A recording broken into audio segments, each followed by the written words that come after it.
If you have a candidate that is driving people out of our party, then that is a sinking ship guaranteeing a President Kamala Harris. But it's not just the party that he's losing.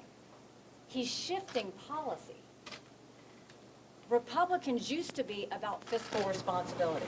Republicans used to be about smaller government and less spending.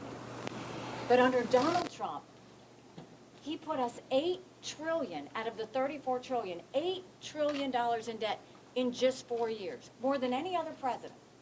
He's not once talked about fiscal responsibility, and since what have we seen? Republicans and Democrats are now all spending like drunken sailors, and taxpayers are getting the short end of that stick.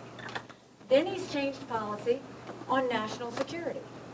It used to be that Republicans cared about peace through strength. Now we don't see that anymore. Now we see Trump siding with Putin, a tyrant and a dictator who kills his political opponents, who arrests journalists and holds them hostage, and who continues to say that he wants to destroy America. And you've got Trump saying that he would encourage Putin to invade our allies. This isolationist approach that Donald Trump is putting over the party is creating a scenario that puts us further in war, not preventing war. America can never be so arrogant to think we don't need friends. After 9/11, we needed a lot of friends. And then you're looking at the fact that Donald Trump is now turning the Republican Party into his own playpen. Look at what's happening at the RNC. The idea that they would be choosing a chair and a director before a primary is over is a massive control move by Donald Trump. The idea that there is a resolution out there in the RNC saying Donald Trump can't use the RNC for his legal slush fund, and he's upset that that was proposed, tells you everything you need to know. The idea that those now moving into the RNC are saying the RNC is only going to be about Donald Trump, you can hang up House, you can hang up Senate, and the rest of the ticket. It is now becoming, the Republican Party is now becoming Donald Trump's playpen. And what I will tell you is I had a woman last night in Troy. We had several hundred people there. And she came up to me and she said, I have been a lifelong Republican. She said, I have never voted other than Republican. And she said, and now my friends are telling me because I don't support Donald Trump, I'm a Democrat. If this is the direction the Republican Party is going into, this is going to lead this country towards socialism. The Democrats, I fully believe, are going to have a younger candidate going into the general election. If Donald Trump is the candidate, Republicans will once again lose the election. We'll lose the swing states, we'll lose the House, we'll lose the Senate, we won't take anything with us. Then I say to my American family, it is not normal for us to sit at the dinner table and have political decisions that destroy families. It is not normal to go to work and be scared about what you say because you're worried you're going to be fired. It is not normal for Joe Biden to call opponents fascists and Donald Trump to call opponents vermin. None of this is normal.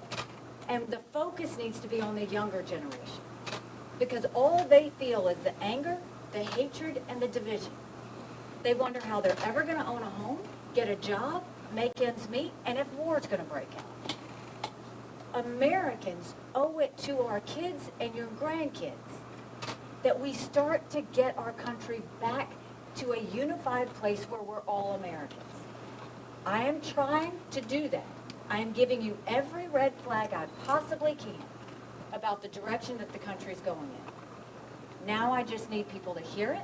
I need states that are voting to act on it.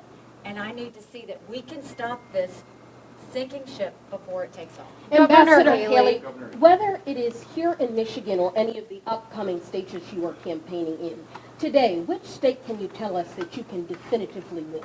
We have 21 states and territories that are getting ready to happen. Why don't we wait and see what happens? We don't have to have a crystal ball and say this is going to happen or that's going to happen. We don't live in Russia. We don't anoint kings. We have elections. Let people vote. But can you name a 70 single state you can win? I can name that 70% of Americans don't want Donald Trump or Joe Biden. That's a pretty big number. I can name that 40% of Republicans in all our early states don't want Donald Trump. That's a point that you need to talk about.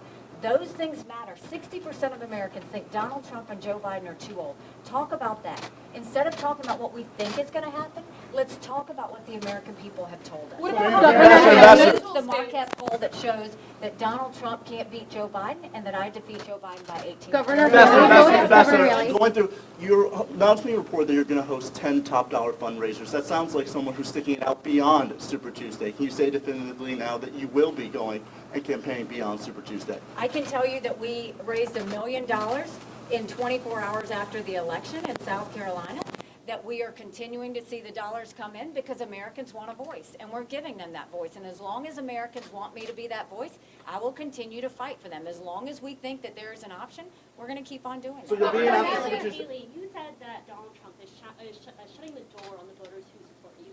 If you're no longer an option in this race, do you think your voters will support Biden or sit out the 2024 general election altogether?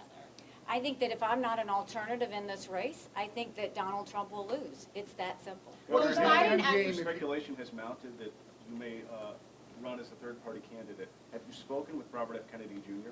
I have not spoken with anyone about anything other than running as a Republican. I have not talked to anyone. I have not put time into that. That's not anything I've ever thought about. I'm running in a Republican primary, and I'm going to continue to run in the Republican primary. President Biden is getting a lot of criticism from the Arab American community here in Michigan vis-a-vis his policy regarding Israel and Gaza. What would you be doing if you were president, and what message would you send to the Arab American community? I think, first of all, we need to tell the American people the truth. What you have seen is Joe Biden has not told the American people why they should care about Ukraine. President Biden has not told people what to think about Israel. He's actually flip-flopped on it, and he's made it very unclear about where he stands. And when you do that, you see people come out and get upset. And I think the Arab community is wondering what he's for and what he's not, because he's talking out of both sides of his mouth. What I think we should say we're not for terrorism. And someone has to hold Iran accountable. Iran continues to do this terrorist activity, whether it's on our American military soldiers who have died, Navy SEALs who are missing, and the strikes that keep coming. They continue to do this on Israel, whether it's the brutality October 7th, and no one's doing anything. You look at the fact that now we're getting strikes out of Lebanon from Hezbollah, that's a problem. Joe Biden has yet to strengthen the sanctions back on Iran, and the conversation that Joe Biden needs to have with the Arab community is for the good of the people in Gaza, for what is happening in Rafah.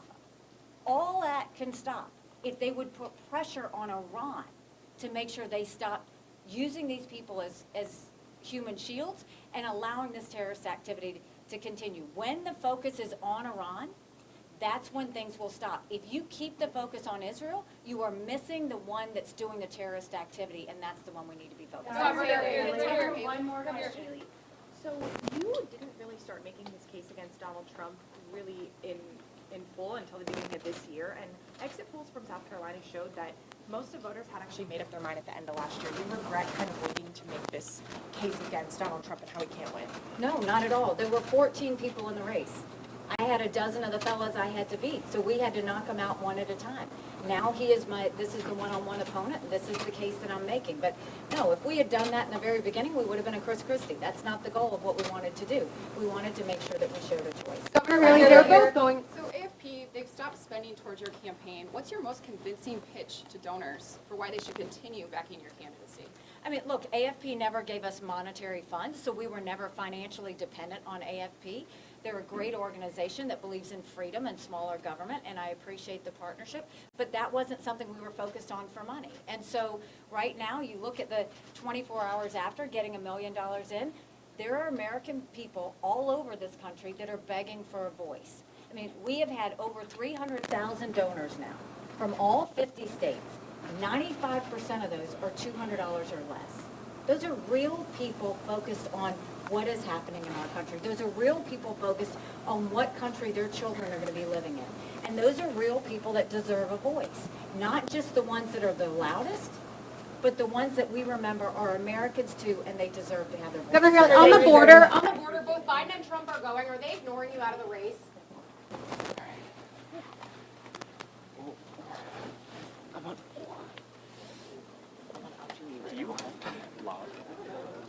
No, I do not. Okay, I don't either.